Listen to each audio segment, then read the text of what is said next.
All right, everyone, welcome to the podcast. Today we have a very special guest, Miss Jayme Hinshaw, better known as your nickname, of course, is Atom Bomb, correct? Yeah. Where did you get that from? Everyone's always told me I kind of hit hard. I kind of didn't believe them. And getting ready for my last fight with being Nguyen, my coach, he just like mentioned atom bomb. Like you're like a little atom bomb, like during that fight camp. And I think it was kind of fake because after that fight, one of my fans had said the same thing, and I was like, I think that's it. I think that's gonna be my nickname because I never wanted to like make up my own nickname or anything like that. You know what I mean? I wanted it to come authentically, and like I said, from a couple people calling me that, I was like, yep, I think that's it. Yeah, nobody wants to make up their own nickname. I feel like that's you can't do that, right? Yeah, like that's a little, yeah, cheesy. Speaking of that fight But with I've seen it happen. I've seen it happen so many times. yeah, no, me too. And I just feel like I don't know. To me, it's just kind of cheesy. I don't know that I could come up with my own nickname. So before this, you didn't have a nickname? No, not at Okay. all. Because you mentioned the fight with B Nguyen, and that was the second time that you fought her, correct? You avenged your loss to her? Yeah. Um, That, what about in like high school? Let's get started there. In high school, did you play volleyball, basketball, wrestling, anything like that? no, whenever I was a kid, I wasn't into any sports. Like I was sitting there before the age of 13, I was sitting there smoking pot, drinking, and smoking cigarettes. You know what I mean? I kind of had a rough childhood. I was never in any sports. I actually didn't have the chance. I didn't get to go to high school. I did get my GED and passed eighth grade though. So, but Oh wow, well that's yeah. good. Hey, congratulations. I hear that GED is nothing easy, you know. Yeah, that one I actually I didn't think that I was gonna pass or anything. My husband, he's like, just go take it, and he kind of pissed me off a little bit before, and I was like, screw you, and I was like, they're just gonna tell me I'm dumb anyway, and that I need to pay for classes, and if it so, you're gonna have to pay for that, and I'm not gonna pay for it. I told him, and then I took like the pre-test, and they're like, you did very good. You don't need no classes, go and take it. And I took it, and I was so nervous because you have to wait a couple weeks for them to send it into the mail, Hmm. and I didn't want to open it. I was like, they're gonna say I failed, and then I passed it my first time. I was very surprised. Oh, yeah, I've just heard from a few friends that have got theirs that it's not the easiest thing to do, you know. Um, and Yeah. so how did you have an interest in martial arts at this time? Were you watching MMA? Were you watching boxing? Anything like this? I've like just grown up here in Albuquerque, New Mexico, and me being in the South Valley, the little white girl with blue eyes, freckles and stuff, you know what I mean? I was kind of the outcast, so I got picked on a lot Mm. with my family and my cousins. We all kind of like lived together here and there. We either fought because we had to or just for fun. Mm. So that's kind of always like I've always had a like, you know, been a fighter at heart. I used to, whenever I was younger, like watch the fights, like the Pride and Mm. UFC, just to watch because who doesn't like to freaking see people get hit and beat up? It's That's right. I think entertaining. Um, I think it's an awesome thing. So then you have some amateur bouts. How did this come about? I mean, did you have a coach at that time, or who guided you in the amateur bouts? like I said, like I was never into it. I gotta actually thank my daughter, Serenity. She's the one that she wanted to go to the gym at Fit HB and try their kids class. And at that time, she wanted me to just go out there and work out with her to, have someone that she knew be comfortable in the same gym and doing the same thing as her. So I decided just to try to, work out, and I had gotten up to 140 pounds. So I was all like, I could stand to lose a couple pounds. So I just went there just to work out. And a couple months in, I did an amateur boxing bout. I did like 3 of those before I even switched to MMA, but I didn't really care for that. I went like 1 and 2 on With that. headgear? Did you wear headgear in all your amateur bouts, MMA and boxing? uh, no, not in MMA, only in boxing. And it, like I said, after that, like I actually got kind of nervous for the boxing bouts, which is weird. I think it was just because I could only use my hands and it wasn't like a street fight, not something that I wasn't used to. Mm-hmm. So I scrapped that. I was like, I don't want to do boxing. You know what I mean? And then I continued to train there at FinHB, and I decided let's take a stab at MMA. Wow. And then I loved it. I didn't get nervous. I actually got very excited before the fight, and I finished the girl in the first round, and it was just exciting. Like I said, to be able to go in there and fight without having to run off and take off, you know, from the cops or trying to get in trouble or whatever. Right. I was able to sit there and fight, and people cheer me on and not get in trouble. And I was awesome. You know what I mean? It's in a safer environment.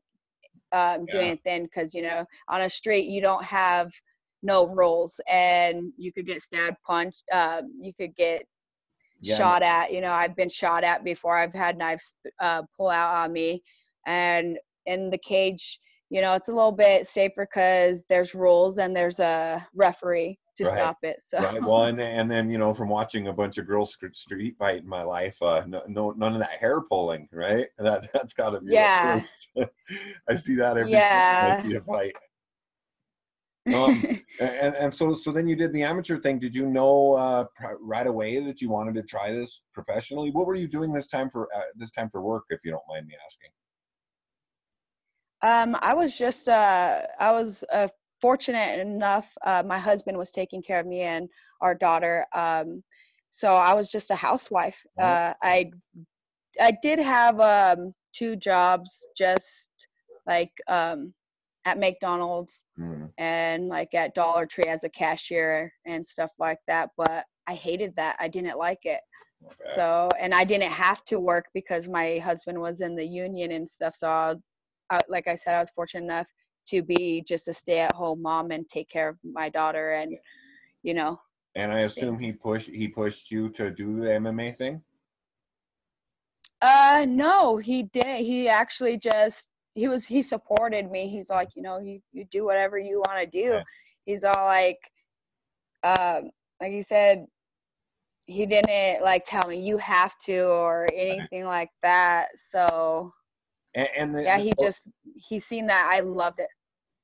The coaches I'm sorry, the coaches that you used there at Fit NHB is where you still train, right? Correct. They're the ones that I've built me and everything like that, and I'm loyal to them. I don't think I'll ever go to any other gym. Oh wow. If so, it'll be like a sports and wellness or something like that. I trusted the people that I had. All 3 of my coaches were my original coaches, and they've been there with me since day one. And you know what I mean? I trusted and put all my faith into them. So yeah. That's kind of rare to see, just from talking to people. A lot of times, you know, they started a smaller gym amateur wise, and then they go out looking for a gym, you know, and like you said, I think there's something to the people that molded you, right? The people that were there at the beginning, you know, something to be said for that. And so and it's, go ahead. I'm sorry. It's like who got me to be a King of the Cage champion within 6 years of not even being an athlete or anything, just being in there. They have, you know what I mean? They're the reason why I've gotten here today. So if something's not broke, why try to fix it? You know what I mean? I'm not going to, just because I've got to a bigger name or whatever, doesn't mean I have to go try to get to a name brand place. You know what I mean? Like, I don't believe that. I think that my team is legit. I think we're actually the best here in Albuquerque. Besides all that, and yeah, like I said, I'm happy where I'm at, and I keep evolving. So I don't see a reason to leave. Is it a small gym? It's a lot smaller than some of the gyms out here. Like we're more of we're more close knit. You know what I mean? Like family Would there it be at Fit fair? Would it be HB. fair to say that Rizin is going to be the biggest stage that any of your gym members have been on, or has there been other people? No. If you don't know, we do have UFC stars there. They're in the UFC, Okay. everything like that. We've had people like that fought in Rizin before, Okay. King of the Cage and other things. So it's not like this is like the biggest Right. platform that one Right. of their fighters have been in. You know what I mean? Like I said, they've had Carlos Condit, they had Oh, Charles geez. Bennett, Yeah, they've I had didn't know that. I didn't recognize the name of that gym. Is that right outside of Albuquerque, or is it in town? it's in Albuquerque. Like I said, just because we don't have that big name, a Mm-hmm. lot of people don't understand that. We've had, like I said, a lot of people, Nico Montano, Ray Borg, a lot of these people, you know what I mean? These big names that people hear, they were there at Fit first. So, That's awesome. yeah, that's just to show. Yeah, they're at Fit HB, we're no joke. You know what I mean? If someone's fighting us and they hear that, they know that they better train hard because, like I said, we're no joke. It's more old school, I think. That's awesome. That's awesome. Thank you. Hold on just one sec. Thank you so much. Appreciate it. My bad. So then you decided to turn professional. You fought Alicia Zapatella in your first professional fight we've had on this podcast. Really nice young lady. Do you remember that fight? Do you remember your mind state heading into that fight? Surely it had to be the biggest moment in your athletic career, right? Yeah, I remember that fight. I remember because my birthday was the day after. Oh, wow. Okay. um, but yeah, like, I remember because that was the first, like, I think my first or second punch exchange. Like, I think I hit her with a two, and I dropped her, and I didn't mean to. I just hit her, and like that was the first time I ever dropped someone, and I just like stood there for like it felt like 30 seconds. You know what I mean? I like felt forever, but I like stood there like, oh my gosh. And then she used her wrestling and got me down right away. You know what I mean? And like kudos to her. Like I said, she's used what she knows and what she's good at to win that fight. I believe I did great. Like I took them too long to warm up though in that fight. In the third round, I think the third round was my round. I was stuffing her shots and everything like that, but it was a little bit too late, you know what I mean, in the fight for me to win. And that was with inexperience and everything. But I think I did a great job, especially because I know she's a wrestler and she actually made it up to be like Olympic that level, and she was an active wrestler, and she still is to this day. And for me to not have no athletic background or anything, and just barely being in the game, just a couple years just training, for me to be able to in the third round be able to stuff her shots and be able to do better, I think that was pretty good for me. So Well, you know, it's just a learning it's experience. amazing just to hear this story from you, because I've watched a couple of your recent fights and I would have never guessed that this was your story. You know, I mean, what do you have? 6, 7 fights on your pro record, something like that? Yeah. Yeah, see, and just from 7, I watching believe. you from the outside, even before I reached out to you, it's impossible to know everything about every fighter, of course, you know. But and so the ones that come through Rizin or come through Deep or some of these places, I had just happened to see one of your King of the Cage matches. Then I saw your rematch with B, and I would have guessed differently. It looked like that you had an extensive background in training and stuff, and so that shows good involvement. So do you think that you learned more from your first pro fight than any other fight, or where was the biggest learning experience for you? Like the biggest jump in I learning, actually think my last amateur fight was the beginning of my learning experience, because if you look at my amateur career at 105, I was finishing girls within the first round. I never got past the second round. So and then I had fought on Halloween, and then I had an opportunity to fight that same weekend, like 6 days after I'd fought, I was going to fight again. And I was like, screw it, yeah, let's do it. And it was at 115. And that one, I went up against Lindsay Williams, Wonder Woman. And at that time of her career, at 115, she was finishing all the girls. And for me to come in at 105 and be the smaller person and go up in weight and go to there, I lost the fight, but I went the distance, and it showed me I could go the distance all 3 rounds. And with the bigger opponent that, she finishes people, and she didn't finish me. So that was not really a loss in my eyes, and it was a very learning experience. So, and you fought you fought all your fights at 105, right? All of them except for that one. That one. Just out of curiosity, because I've had some people answer this, but what was it like? Did you have to gain weight to get to the 115, or I mean, was it harder in that way? Just not cutting weight, basically. Yeah, it was. I didn't cut weight or anything. Like I said, we weren't even planning on this fight. I had fought on Halloween in El Paso, and then a couple days, like when I got back into town, my coach was all like, this is short notice. This girl's at 115. They need a replacement. Her opponent pulled out. Would you be willing to do that? You won't have to cut no weight. And I was like, yeah, let's just do it. And they're like, it's this weekend on Friday. Let's go. So it was just not even like, there was really no thinking. It's just go out and do it. You know what I mean? I ended up going in there weighing, I think maybe 112, 113 with all my clothes on and everything.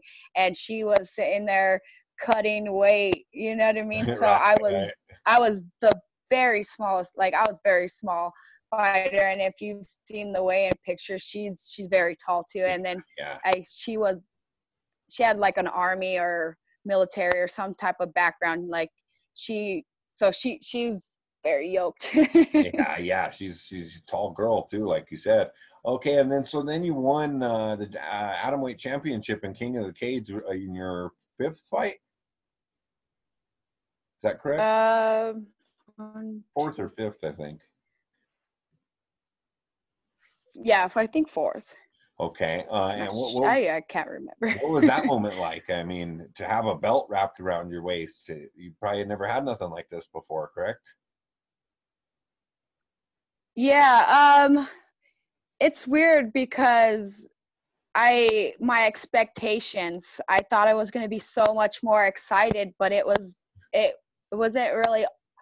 It's special. Like, I'm not trying to knock it, but it was just like another fight to me, just with the belt. You know what I mean? Wow. Yeah. So like, it wasn't more exciting. You know what I mean? Right. It was like the same excitement. That was 2 years yeah, ago. But in the 2 years since, do you value it more now? Do you have your belt and look at it sometimes, anything like that, or does it still mean just barely anything? No, it's a great accomplishment, you know what I mean? But I'm not saying out there, having it, walking around and all this stuff. A lot of people, I know, they put theirs on display. I have one of them at the gym at FinHB. It's hanging up on the wall over there.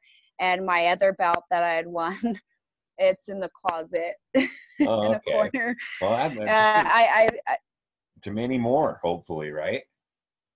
Yes. So let's talk about how you got this opportunity in Rizin. I assume just through your management or through the Rizin matchmakers that maybe seen your last fight. Was it something like this? My manager and my coach. My manager is my coach, Tom Vaughn. So he's the one that I believe gave me the opportunity and everything. And like I said, he just comes to me with the fights. And before this, you had only fought in King of the Cage. And I followed you here on Instagram, and we'll give that out at the end of the podcast. But I noticed that you had mentioned a comment about always wanting to fight in Japan and it being your dream, almost like a Disney movie. Why was this? Was this because of pride? Was this because you watching it all these years? I just, whenever I started my amateur career, if you go back and look at one of my previous interviews, I had said, you know, that was one of my goals, was to fight in Japan. And it's because I had some teammates go from FinHB, go out there and fight, and how they said, like, they're all like, it's just so awesome. The fans and everyone is just so respectful. It's just a very great experience. It's something unforgettable, and something that if you ever have the opportunity to jump on it, you know what I mean? And that intrigued me a lot. So it became a goal whenever I seen some other teammates go out there. Well, and they do have, you know, most of Japan has the best female atomweight, super atomweight divisions, you know, in Japan, I'd say. I mean, Invicta's really good, but you got Deep Jewels out there. You got, you know, Rizin, what they're doing. Rizin alone, you got like the champ Ayaka Hamasaki, who is damn near unstoppable, right? I mean, and then you got Siho Ham, who's going to fight her at, you know, at the end of the year. She's unbelievable. You got people like Miyu Yamamoto, and I mean, there is some ultra talented girls there. So I hope to see you be in that mix. You know, that would be really cool. What is the difference between 108 and 105 for you? Because this fight upcoming is at 108. Yeah.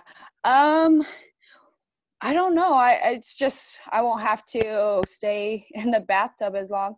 You know what I mean? Have you ever been to Japan? No, I haven't. This is actually my first time being overseas. Wow. That's going to be an amazing experience. How many days do you fly over early? Just a few, 3 or 4 or something? I'm going to be leaving here on Christmas. Oh, okay. So that's good 4 days though. Yeah. And you've of course fight at elevation. You know, I'm here in Colorado, southern Colorado, about 60 miles away from the New Mexico border. And so have you competed? You have competed in Minnesota, I think, and a couple other places, right? That are more closer to sea level. Does that have an impact on you? Yeah. I don't believe so. I've never really felt a difference. Like I said, I have fought in Minnesota and Ohio and all that stuff. So yeah, I've never really felt a difference. Okay, and with the rule set, how about that? Because this is Rizin MMA rules in the cage. Have you been informed about elbows yet? Because that's usually up to both sides. Yes. We both agreed. Yes, we can do elbows in this one. Wonderful. So I'm very excited. This is more like in my element, because it's more like a street fight. Mm-hmm. You know, the soccer kicks and the elbow, everything. You know what I mean? I love it. I'm so excited. And like my coach and stuff, they're all like, you're going to get too used to and liking that. It's like, well, then I'm just going to have to keep fighting over there. That's right. You know, just from speaking to a lot of people, wrestlers, anti-wrestlers, because a lot of people don't want to be wrestled. They want to stand and, you know, fight and, you know, kick and stuff. And then you got the wrestlers. I find that the biggest thing with the rules over there is the knees to a grounded opponent.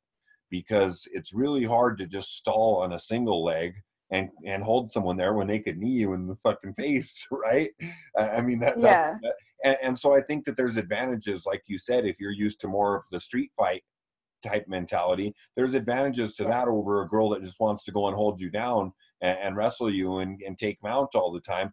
I feel like defensively, those grounded knees come to your advantage. Have you been practicing any of this stuff? And if so, how? Yes. As soon as we found out, you know, the rules, we've been practicing everything that we can do. Hopefully the opportunities. Hopefully not hurting your training partners with any stomps or anything, huh? You know, they know that's all in nothing but love, you know what I mean? we give hugs to each other after and everything like that. They know it's not me trying to be a bitch or anything, and no bad intentions toward them. Right. You know, it's just part of the game. Have you been watching Rizin for quite a while? I mean, they're only 5 years old, but have you watched most of their events? I have watched some of their events. Like you said, it's harder for us to watch them because I have to I've sat there, and most of the time whenever I watched them, I have to sit there and stay up all night. You Yeah. know what I mean? Sitting there trying to watch call. Like I've been at 3 o'clock to like I think 6 o'clock in Oh, the yeah. morning, sitting there trying to wait and watch the feeds. So Yeah, it's rough. yeah, Thankfully, I've watched some of it. thankfully, the Fight TV, shout out to them. They show the pay-per-views here in North America. They finally added a DVR player, so your family or whoever wants to watch can, watch anytime or pause it. Because before there was no pausing, like you're saying, you had to stay awake until 6 in the morning or find out the Yeah. results the next day. So they've added some really cool stuff. Will your family watch? Yeah. Will your husband think people like this? Will they watch?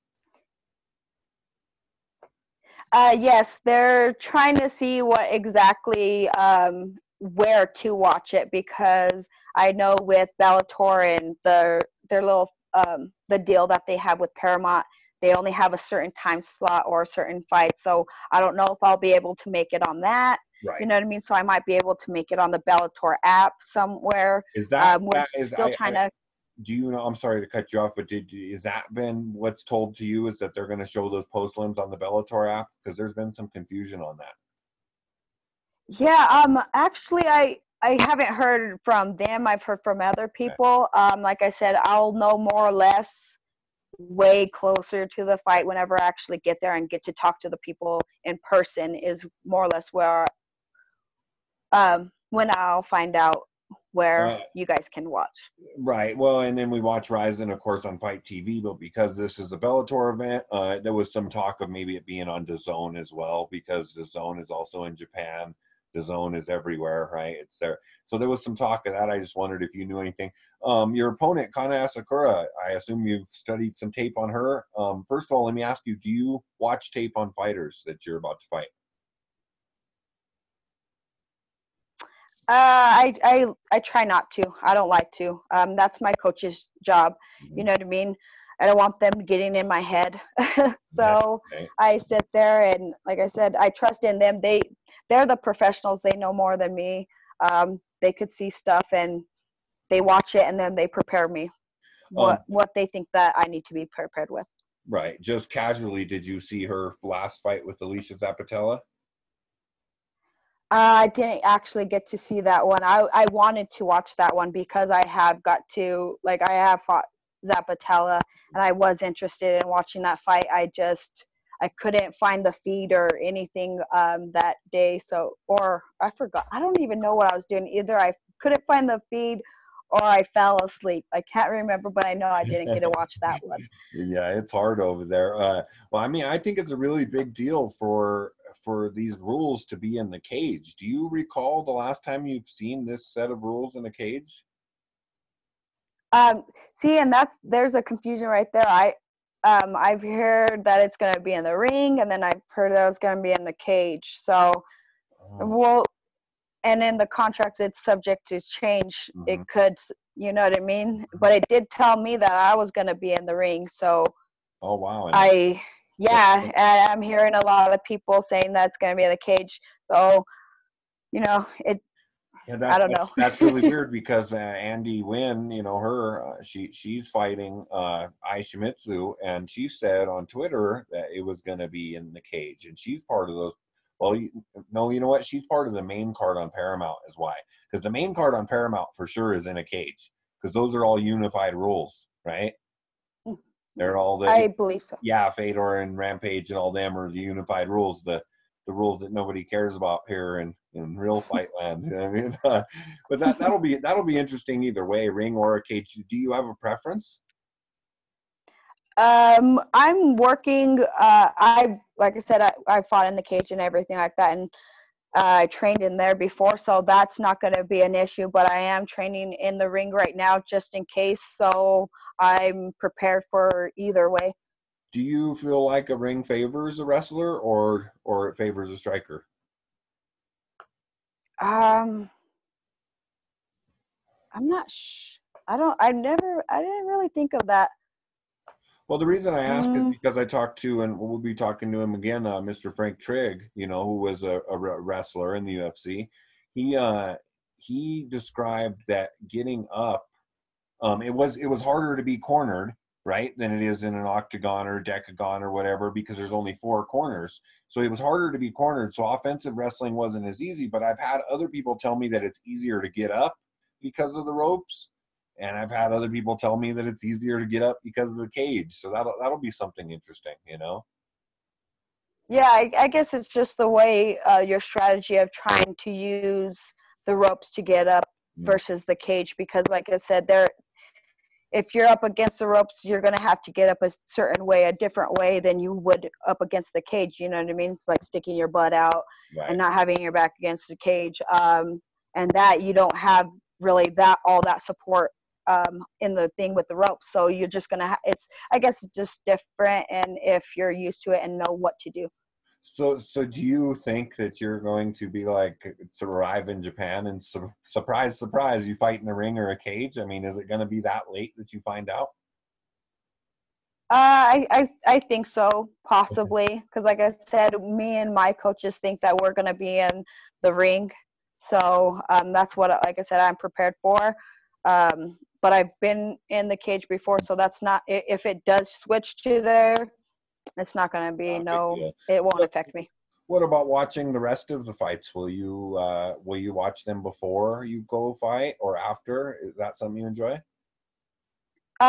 Before, like whenever I'm backstage, I'm not trying to sit there and watch the fights, but after I do love to be able to sit there and watch the rest of the show. That's the thing that kind of sucked whenever I was the champion at King of the Cage, Mm, because we were the main event or the co-main. mm. And after, by the time, like even if I was the co-main and there was one fight left, by the time you got backstage and back out, the fights were over and everyone was leaving. It's like, hey, I'm just barely starting. Like, Right, come on, guys. I'm ready to have fun. Well, and this is really special. Yeah, This is really special because, as you know, Saitama Super Arena is one of the most famous arenas in the world for martial arts. It's held some of the greatest fights in history. I personally believe that it brings something out of fighters. I mean, I've watched fighters fight there that weren't that exciting, and they get over there to Japan and shit changes. You know.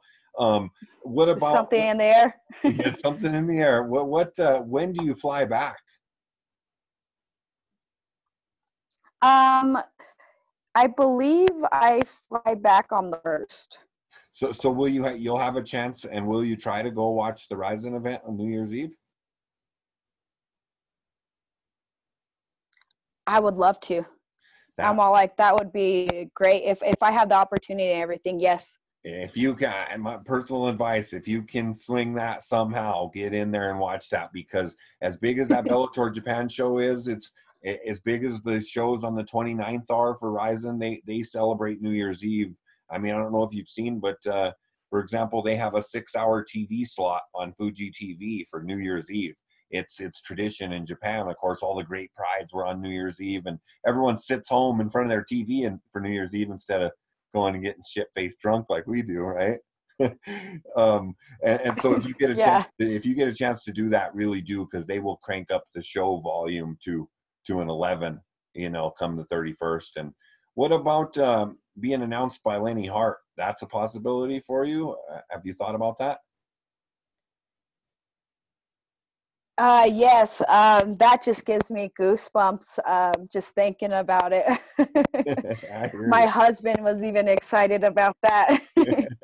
I bet. Yeah, that would be an experience of a lifetime. I've had fighters ask me, I can't wait because she used to do a thing on her website where people could call and get ringtones and stuff from her, right? I was lucky enough to have her on the podcast, and Yeah. she did an intro for me, and she sends it to me, and I've told this story before, but it never gets old to me. I heard the intro, and the first thing I thought is that I had to go outside and get in a fight. You know, that I wasn't worthy of this intro unless I went outside and, you know, boxed someone in the street. So I was telling all my friends, come on, just one boxing session. I got to prove myself worthy, you know. She is a gem and a talent unlike any other, and I really, really hope she's, you know, I believe she's going to announce some of the bouts, and I would assume that because you're fighting more under the Rizin banner, that she's going to announce those bouts. What is your, if you don't mind, what is your contract like? Is it just a one fight contract? And is it with Rizin Yeah, it's or just a Bellator? one fight. With Rizin or Bellator? Uh, It said with Bellator, but then some of the paperwork I have had it says Rizin. So, but yeah, I am fighting for Bellator. If you had your choice after this, would you, I mean, hopefully you put on a real good showing and one of these promotions want to sign you. I'm sure that's probably part of the goal. Yeah, that, like I said, that'd be awesome, especially under those rules. I think I'd really like it. So I would love to be able to fight over there again. All right. And as far as when we just got a couple more things here, I wanted to ask you personally, what kind of music do you listen to? I listen to country and then rap. What do you have for your ring walk music? Do you usually use the same thing in King of the Cage? We don't get to hear all that stuff as fans watching on TV. Yeah, the King of the Cage, you don't get to pick out your walkout song. And for me, I don't know, I get in like a zone. Mm-hmm. As soon as they say seconds out, you know what I mean, you're about to fight. I block out everything. Like I can't hear it. I don't remember what my song is or anything like that. I can't hear the crowd unless they're like really chanting, and I just hear like my coaches. But like other than that, like it's weird. Like I said, I flip a switch and go on some kind of mode where But you I do don't hear all that. You do hear your coaches pretty well. Yeah, but I just like block out all the background noise and everything like that. You know what I mean? I get focused on my opponent and what I have to do. Well, you're going to be a perfect fit in Japan, especially because, as you know, the crowd is really, really quiet. Yeah, I don't know if you saw like Alyssa Garcia. She's in your weight class, of course. She fought there, and her coach is Josh Barnett. He was the only person that you could hear in the entire arena talking to her. Everyone could hear the instructions, but a lot of fighters have told me that they like that because not only is the crowd real respectful and knowledgeable, but during the fight, I'm sure you want to hear your coaches, right? Yeah, I'm all like that is the goal. You know what I mean? To be able to listen to guidance whenever you need to, because sometimes they're on the outside looking in. They could see some stuff that you might not be able to see. Mm-hmm. Well, I'm going to give you a couple questions from the fans, and then I'll let you go. We got one here from, I can't see what his username is, but he asks, what do you do in your spare time? Do you mountain climb or hike, ski, anything like that? I kind of like my downtime. Like if I like to go camping, but I haven't been able to for like 2 years. Like I said, I'm kind of always busy and on the go. So whenever I'm not training or fighting, I do like my downtime. I love to be at home and just spend time with the family, sit down and watch some movies and just chill and relax. How old is your child, if you don't mind me asking? She's 12. It's a long story. I don't have children of my own. She is my sister's, but we have taken care of her since she was 3 years old. Oh, wow. So she's mine. Yeah, there's no difference there. I have a 17-year-old of my own, and I mean, even if it was your situation, taking care of them that long, that's your kid, there's nothing like being a parent, though. I'm sure you would agree with that. The down. Oh yeah. That people ask me, what do you do in your downtime? And I'm like, hey, I'm a parent. I like to watch scary movies with my daughter. I like to just, it's almost like being a kid again, right?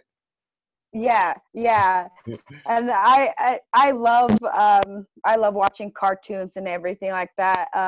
That's one thing that my daughter is not really into is the cartoons. Like she loves scary movies. Like when she was younger, she would watch the Chuckies and stuff like that. Not the Chucky's Bride, the Corpse's Bride. I didn't let her watch that one. That one's a little too, right. risque. But she always would watch that, and when she was like 5 years old, she wanted a Chucky doll for Christmas, so we got her it. You know what I mean? So she's into horror films. So yeah, that's one thing that we both have in common. But I think I get the watching the cartoons and stuff from my dad, because whenever I was younger, he was like a big kid too. We'd sit there and watch Recess together and all that stuff, fun stuff. So yeah, I That's still watch awesome. cartoons. What do you think that your daughter has taken after you at all? Does she want to go to the gym with mom and train and stuff like this? Actually, that's the reason why I'm a fighter. I like I said, I was never an athlete as a child or anything like that. I actually came into the gym for her. She wanted to do the Fit Kids program, and then she's all like, "Hey, can you work out with me so I'm not alone?" You know what I mean? And that's kind of how it became. So if it wasn't for her, I wouldn't be a fighter right now. I wouldn't be Wow. sitting here. I'd probably be a big old fat housewife. You know what I mean? So it's because of her is why I'm a fighter. So yeah. That's so awesome. Do you would you encourage, I mean, if she decides that she wants to fight, would you back her, or would you really try to push her away from it? She does go to the gym and she does train. She has done like jujitsu competitions. I don't mind those. She does want to fight. She has gotten in a fight at school, a couple of them, you know what I mean? She didn't start them, but trying to defend herself because, Right. you know, like whenever I was younger and my dad told me, you don't be a bully, you don't put your hands on someone, but if they put their hands on you, you better, Damn right. hit them back. Right. Otherwise, So, you're gonna raise a little sissy, if not, right? You know, somebody who never stands up yeah. for themselves. Yeah, so I've told her, you defend yourself, but don't be a bully and don't be an asshole. So, yeah, she has done that, and I think she kind of likes it, and I don't like that. I'm like, no, please don't, because I know what it takes. I'm like, don't be a fighter. It's like, do you want to be let's go skateboard. Get your skateboard, or like, do you want to do something else? Be an artist. The reason that's one thing I don't. The reason I really ask is because from doing these podcasts and watching Rizin and things like this, my daughter's been watching MMA since, I watched boxing and 17 years, she's 17 years old. So she grew up around it. But it wasn't until recently that she started watching some of the lighter weight girls in your class fighting Rizin, plus the whole spectacle that is Rizin, right? She described it to me once like a concert and a circus and a rock concert, and a carnival all wrapped into one. Ever since she's been watching those with me, which she will again on New Year's Eve, she'll be watching your fight with me at 3 or 4 in the morning, whatever time it might be. She's kind of started to express the want to fight, and I'm like, Lex, no chance in hell. Like, you're not gonna like it once you get hit square in the nose, Yeah. Everyone wants to be a fighter and stuff like that, and has a game plan until they get punched in the face. Right. That's right. And that's when you'll find out.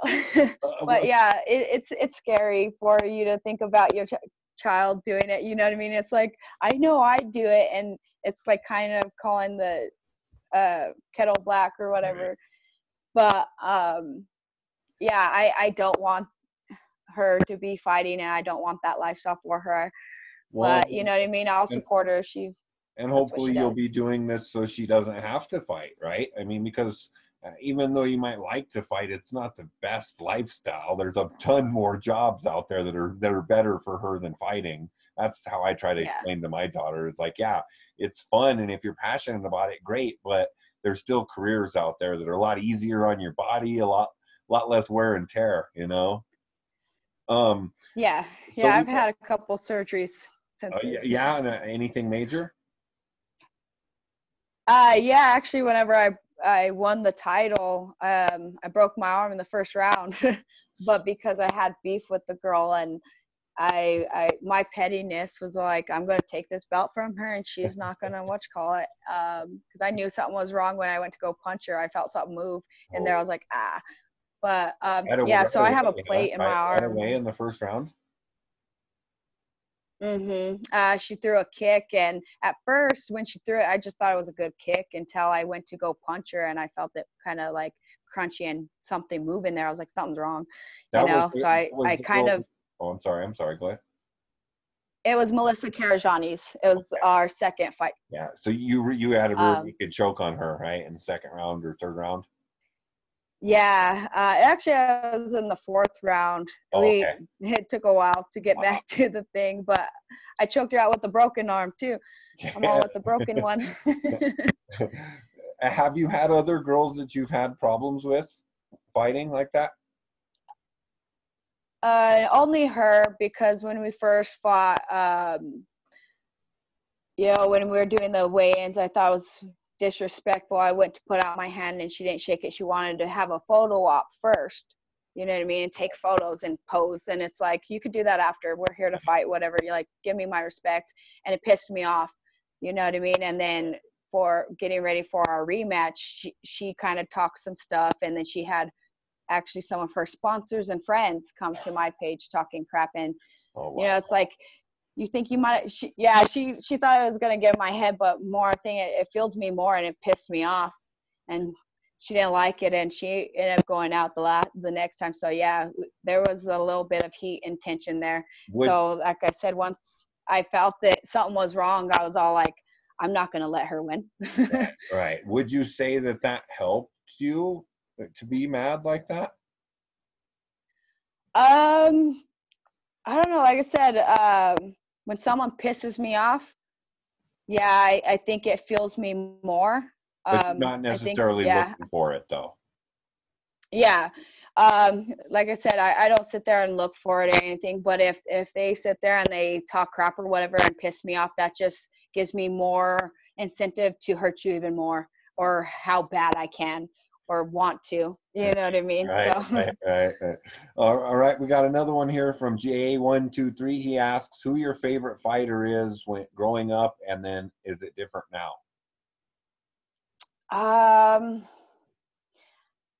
Growing up, I kind of liked GSP and Chuck Liddell. I don't know why. I just kind of did. I think GSP, I liked his eyes, and he is a good fighter. But now I no, I don't really have a favorite fighter now. I don't really sit there and fangirl. Like I said, I've learned to know, like, they're fighters just like me. They're regular people. You know what I mean? Right. I don't want to try to treat them different because of they have that big name or whatever. Or they have more exposure. You know. Right. Right. No, that makes sense. Have you ever fangirled out over anybody, a celebrity or anybody at all? At Comic Cons, yes, I kind of have, and it's because it's people that aren't in my sport and stuff. Like, I used to be a very big NSYNC fan when I was younger. Don't judge me. And yeah, we went over there, and I was doing Comic Con, and I got to meet one of them, Joey, actually, Fatone. And I was like, oh my gosh, you know what I mean? And then I got to meet, dang it, I'm all like, I've gotten to meet actually a couple of people that I've watched on TV or whatever, and just like, oh my gosh, like, it's awesome to be able to meet you guys, and like kind of like being able not to talk. Like, I've got to meet Rey Mysterio, and he was actually set right next to me, and he was talking to me, and we traded like shirts. He has a shirt of my shirt, you know what I mean? And like, he was just awesome, you know what I mean? So like that, because whenever I was younger, I always would watch wrestling with my brother and stuff like that. That was something that I was into. So that I kind of somewhat like fangirl, you know what I mean? Like, I don't know what to say, and just like kind of shut down. But that's about it. It only happened to me a couple times too. One of them was Manute Bol. I don't know if you remember who he was, but he was a big 7'7" basketball player. Played for the Golden State Warriors back in the 80s and 90s, but 7'7" African guy, and I'm just taller. I'm 6'4", and I walked up to him and I shook his hand, and I was like, "Oh, that's Manute Bol. How cool! You know, I'm gonna shake his hand and say hello." I shook his hand, and when his hand was like 5 times the size of mine, it was almost like a fanboy moment, also combined with fear. You know, like, holy shit, this guy could smash me with his hand. You know what I mean? And so, I can relate. But if anyone judges you for the NSYNC thing, I'll write down the comments next time you're on the podcast. We'll get them back. All right. All right. All right. I got 2 more for you. So you don't really have a song planned or anything for your entrance? I actually do. I can't remember the name of it right now and everything. It is from a shoot. Sorry, I'm all like I Oh, haven't you're had too good. much freaking coffee and stuff today, so my brain's not firing No, so well. you're good. We But can leave it for a surprise for the fans, because you know one thing about Rizin is that they, at least to me as a fan and to all my friends and everyone that watches it, we get to see the ring walks. We get to see the intros. You get to see someone like Jake Kuhn, you know, who you see his mhm. personality a lot more through Rizin. And it's not that I don't watch the UFC and Bellator and stuff, but you don't get to know these people's personalities quite as much as you do in Japan. It seems like it's more of a showcase of the personalities. I mean, I hope that they do an opening ceremony at the event that you're at, because that's also something really special to announce fighter Yeah. by fighter. You know, it's just a lot more individual focus on the fighters, and so I hope that you make the most of it there. And so we won't give away your music because you can't remember, but we'll just pretend otherwise. Um, and so, thing that you're most excited for going besides the fight going to Japan? I mean, surely you're just focused on the fight, I'm sure, but you're gonna have some time there. Yeah, I'm excited just to be able to go out there and kind of just see the environment. My coach, Arlene, she's going to come with me, and then she has actually a friend out there Oh, because wonderful. yeah, they've brought fighters there to Rizin before, like I said, Charles Bennett and all that stuff. Uh, Good old felony. so yeah, so they've been there before, so they know people there. So they're all like, okay, we have some people that we actually know that could take us to these nice places, and Awesome. so that you could like get the full experience. So Oh, that's that's awesome I'm to looking know forward to somebody. that. That's awesome, because I've talked to some fighters who don't know anybody, and I don't know what the hell I'd do. You know, a foreign country where I don't speak the language. It's like, geez, it's hard by yourself. So will your coach be the only one in your corner? Yes. And one last thing from me that we kind of skipped over. Have you been to White Sands, New Mexico? That I know I haven't. That's actually what I was telling my husband, actually not even too long ago. I was like, why haven't we ever went there? It's like so And close, so I you know what assume I you've mean? never been to the Great Sand Dunes here in Colorado either? No. Oh my God, Jayme, let me tell you, I've only been to White Sands once, and it was the wind was blowing, and you know, anytime your wind's blowing, you're by sand dunes. There's no fun to be had, right? Yeah. And so I Yeah. didn't get an experience of White Sands. I since haven't went back, but I've probably been to the Great Sand Dunes. It's about an hour from me, 100 times in my life. I can't get enough of it. It's the largest dune field in America, in North America. You know, the highest dunes, but it's like 30 something square miles of sand. If you and your husband get a chance, it's not even that far from you. I don't know how far White Sands is, probably a few hours from Albuquerque, a couple hours still. A couple more Yeah. hours to it's just Yeah. right east of Alamosa. I mean, which again is probably 80 miles from the New Mexico border. If you and your husband get a chance to go to the Great Sand Dunes, your daughter would love it. They got a river there that flows in April through August, right in front of the sand dunes. It is unlike any place I've ever been on Earth. I highly suggest it. And so All right, I'm gonna have to check just as that an off out. comment. And the last thing, fan wants to know what food are you looking forward to most? Do you enjoy Japanese food? And if you're looking forward to one the most when you get there, after weight cut. Uh, yes, I am. I actually sit here and I'll eat and prepare food myself over here, and like Japanese food. So my husband, he's like, you'll love it there. It will be pretty much no difference. You know what I mean? Because I do make the stuff. I try to make it as homemade as possible here, because I don't like. You could go to what is that Chinese place or whatever, Panda. It's not the same. I swear, it's Right, not the right, same. Like I've made orange chicken, I made teriyaki chicken from scratch, and it's not the same. It's so much better homemade. So yes, right. I'm looking forward to the food there. All right. Well, we wish you nothing but luck. Once again, you take on Kanna Asakura on the postlims of Bellator Japan. Can you please give out your social media for fans to follow you? You could find me on Twitter, Facebook, and Instagram. My Instagram is the one that I'm usually on the most and I'm more active, and that's at Hinshaw J. All right. And thank you so much, Jayme, for joining us. I hope to talk to you again in the new year, hopefully after a victory. Thank you. Have a nice day. Thank you so much again. I appreciate it. All right, you too.